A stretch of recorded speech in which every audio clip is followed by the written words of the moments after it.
On the eve of September 25th, we are here to discuss the debut EP release from Dreary.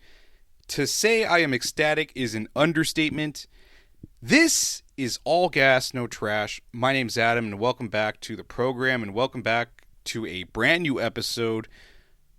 Before we get underway, we do have to do the Game Rage No Curse Minute, where we kill the first 60 seconds of the program in order to play nice with the YouTube algorithm.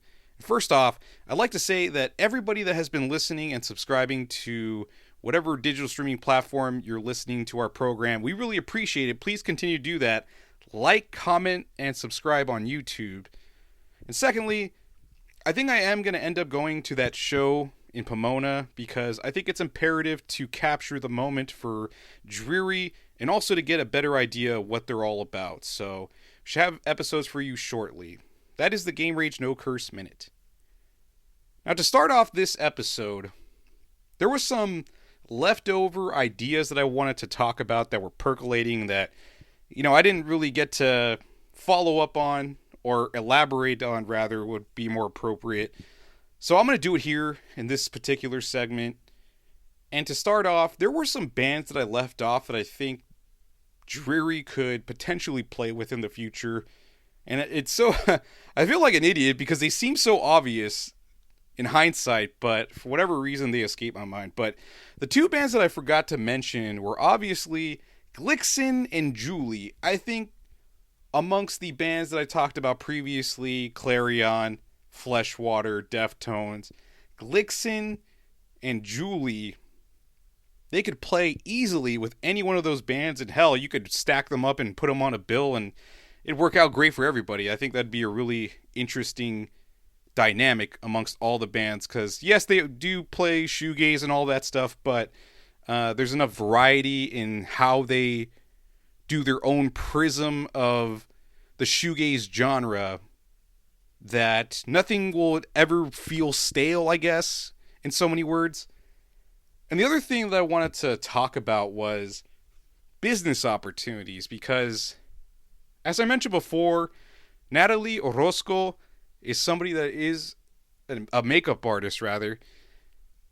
And I think there's an opportunity to create content. I know that's a stickler of a topic for artists because it's something they hate doing, but I think it's an opportunity to potentially work with different brands, and especially for Natalie to do some type of content, whether that's like a get ready with me or a tutorial.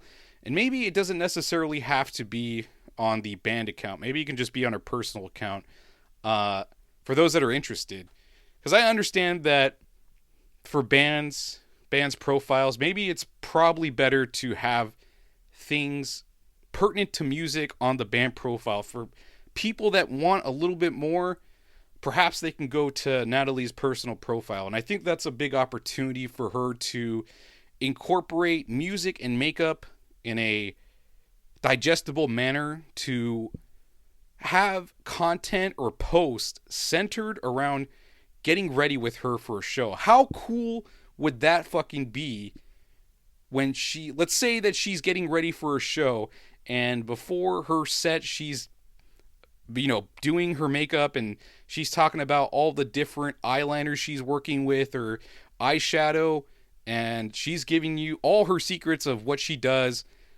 I think that'd be a really cool content idea, especially for somebody that's an artist, to give a behind the scenes look and how one prepares for a show. I think there's a big opportunity for that. But enough about that. Let's get to the EP itself, and I do want to take the time to give credits to everybody that deserves it who worked on this EP. I'll start off with the band and then we'll talk about the mixing and mastering. So to start off, we have Alejandro Kenichi Barcenas, Brandon Cruz Mendoza, Christopher Dela Cruz, Mateo Flores, and Natalie Orozco that comprise Dreary the band. And lastly, we have Alex Estrada of Pale Moon Ranch, and of course, this one's a doozy, Adam Sitchaki for mastering. Oh man, if I butchered that, I am in. I am completely sorry, but I have no idea how to pronounce it. But nonetheless, those are the people that worked on the EP, the band itself, the mixing and mastering. So just wanted to get that out of the way to make sure everybody gets credit that they deserve. So let's get to the music. We have quite a bit of songs we have to listen to, so we're going to start off by listening to the first song of the EP, which is called Blurr. So go ahead and pull it up on your digital streaming platform of choice. Pull it up. Should be the latest release from Dreary. Once again, the track is called Blurr. Now we're going to give it a whirl. Blurr from Dreary, going in. Hey, welcome back. That was Blurr from Dreary, the first track in their EP called Wilt. Let us know in the comments what you thought about it. Alright, I need you all to hear me out. When the song started off, it kind of reminded me of Nirvana's song called Blue, B-L-E-W, and the song starts off with the it definitely reminded me of Nirvana, that initial bass line. And then you have this violin-esque guitar that opens the track, and then you get to Natalie's very soft vocals, and then the gears get switched up on us and we turn into more chunky, heavy guitar riffs, and then you get the banshee screams from Natalie that I wasn't at all expecting, but was very cool to hear. I am curious to hear what the other tracks are like, if we're going to get more of the banshee screams from Natalie, but this was a pretty good track. It was a great way to open. Let's see what the other songs have in store for us. So we're going to get to the next track, which is called... Oh, let me pull it up. I don't want to miss out. So the next track is the title of the EP, Wilt. And one thing to note about the song we just heard is that it smoothly transitions to the next track, which again is called Wilt. So pull it up on your digital streaming platform of choice. We're going to give it a listen. This is Wilt from Dreary, going in. Welcome back. That was Dreary with their song called Wilt. Let us know in the comments what you thought about it.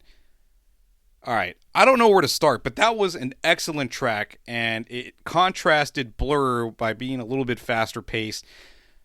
One of the things that I really enjoyed about this track, and hopefully I'm not way off base, but there was this guitar riff that sounds like a synthesizer, but it's playing like these icy notes that are being bent or whatever.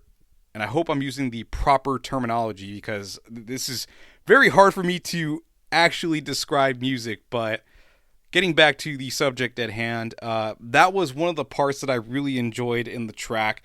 It kind of reminded me of this track from His Infernal Majesty, the band called Him, of course, with Vil Vallo and all that crap. But there was this song that they had on their album called Venus Doom. It's called Passion's Killing Floor. And I think if Dreary is looking or having foresight about the future, because, all right, they could do whatever they're doing right here in this first EP as a first album. Get it all out of you, right?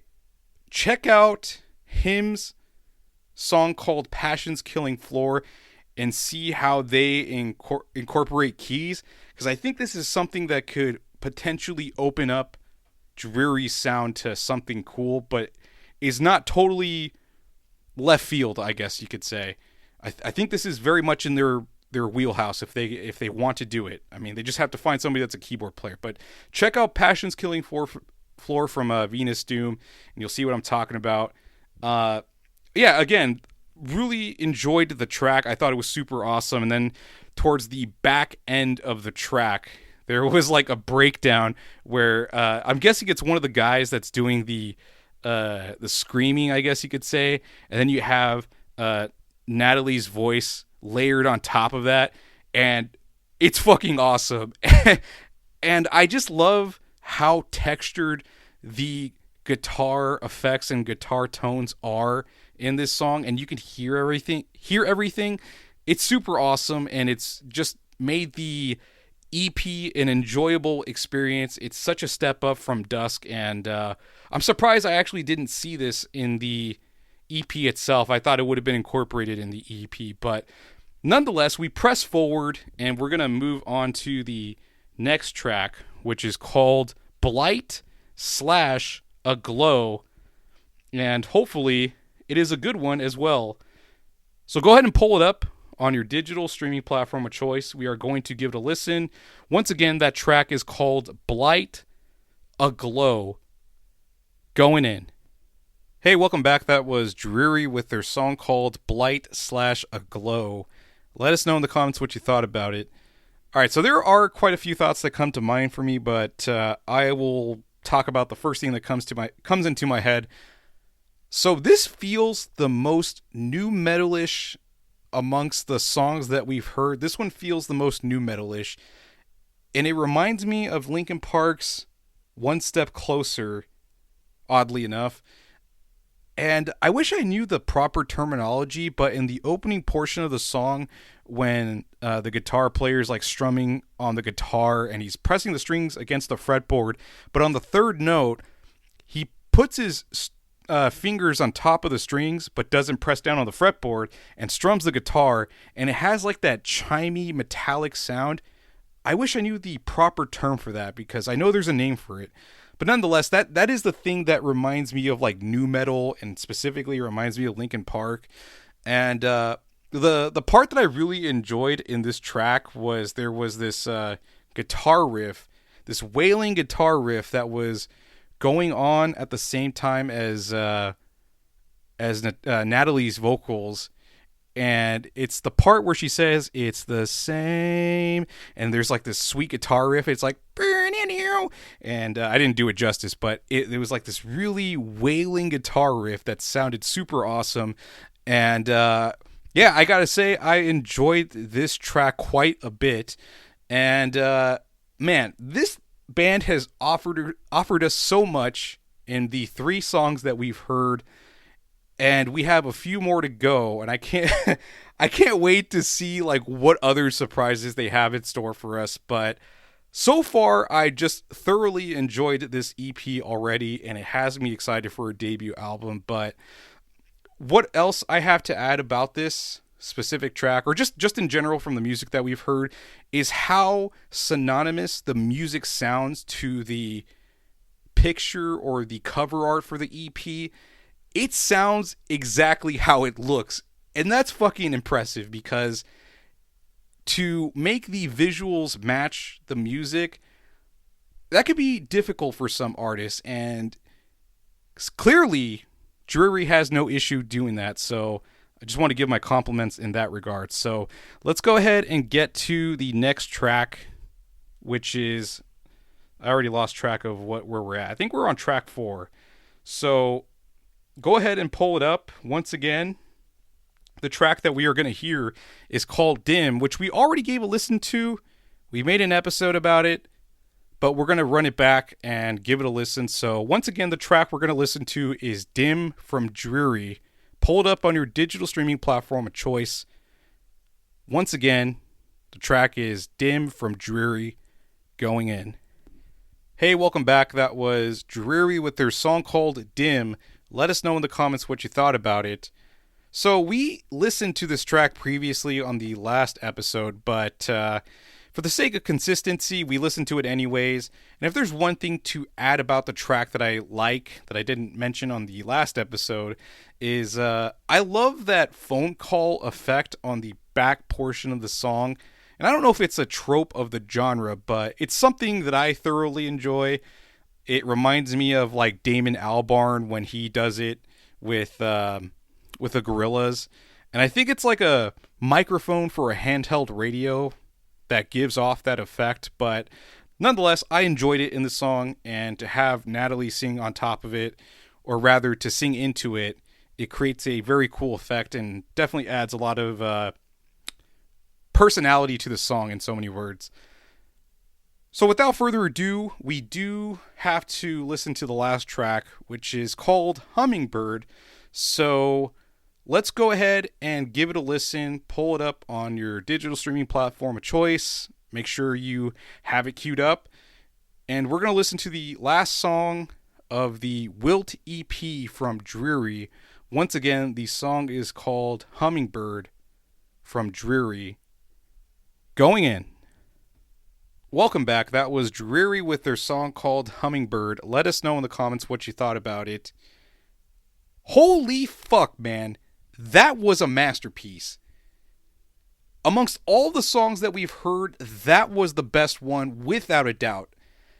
That has so much potential for radio play, and I don't know if there was any curse words because, one thing I have to fault Dreary for is not including their lyrics, or at least they're not available on Spotify. Maybe they're available on Apple Music. But anyways, getting back to the topic at hand, man, the way that song was structured with the guitar, the leading guitar to start off, and then you have Natalie's like very soft, dreamy vocals, ethereal vocals, as so many people say.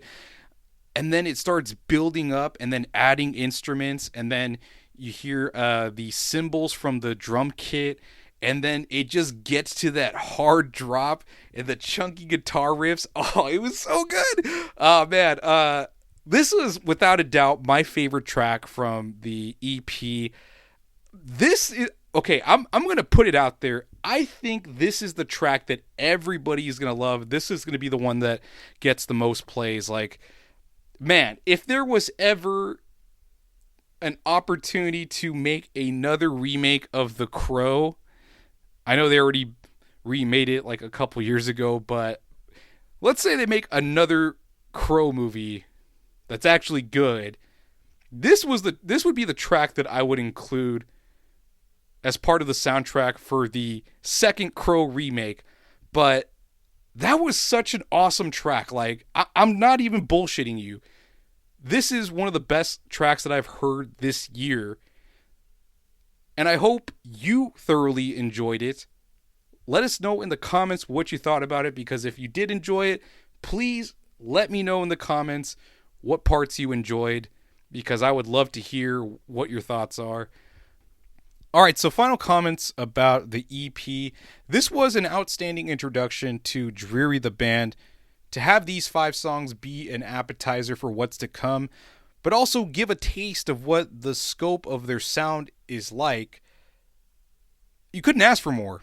And as far as the music goes, man, where do I start? I love the way the songs were structured, the variety in tempo. There were no 2 songs that sounded alike.